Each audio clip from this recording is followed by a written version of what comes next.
Suppose நம்ம வந்து ஜொமேட்டோ டியூட்டிக்கு வந்து ஜாயின் பண்ணியாச்சு. ஜாயின் பண்ண ஆர்டர் பார்த்தீங்கன்னா, ஒரு சம்பவம் ஆயிப்போச்சுங்க. என்ன சம்பவம்னு பார்த்தீங்கன்னா, 2 சப்பாத்தி வந்து ஆர்டர் பண்ணியிருந்தாப்புல. அந்த சப்பாத்திக்கு வந்து குருமா குடுக்கல. சப்பாத்தி அவரு வந்து ஆன்லைன்ல ஆர்டர் பண்ணாரு. ஆனா, அவரு வந்து கஸ்டமர் வந்து ஏன் சப்பாத்தி குருமா குடுக்கல அப்படிங்கிற மாரி சொன்னாப்புல. இல்ல சப்பாத்தி செட்டு மட்டும் தான் நீங்க போட்டிருந்தீங்க. குருமா ஒண்ணும் ஆர்டர் பண்ணல. நீங்க எதா இருந்தாலும் க ஹோட்டலுக்கு வந்து கம்ப்ளைண்ட் பண்ணுங்க அந்த மாரி நான் சொன்னேன். ஆ அவரு சொல்றாரு, "சப்பாத்தி எனக்கு குருமா வேணும்" அப்படின்றாரு. "இல்ல எனக்கு எதுவும் தெரியாது. சப்பாத்தி மட்டும் தான் குடுத்தாங்கன்னு" சொல்லிட்டு நான் காசு வாங்கிட்டு வந்தேங்க. அந்த காசோட அமௌண்ட்ட கேட்டீங்கன்னா, நீங்க சிரிப்பீங்க. 2 சப்பாத்தி வந்து ரூ. 150ங்க. அதாவது சப்பாத்தி மாவு எவ்வளோன்னு பார்த்தீங்கன்னா, 1/2 கிலோ இல்லன்னா 1/4 கிலோ பார்த்தீங்கன்னா, வெறும் ரூ. 30 இல்ல ரூ. 40 தான் வரும். ஆன்லைன்ல பார்த்தீங்கன்னா, வெறும் 2 சப்பாத்தி ரூ. 180ங்க. வீடியோ புடிச்சிருந்தா லைக் பண்ணிக்கங்க. இப்போ தான் நம்ம சேனலுக்கு புதுசா வரீங்கன்னா, சப்ஸ்கிரைப் பண்ணிக்கங்க.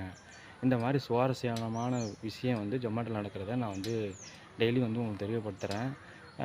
இன்னொரு வீடியோல பார்க்கலாம். பாய்.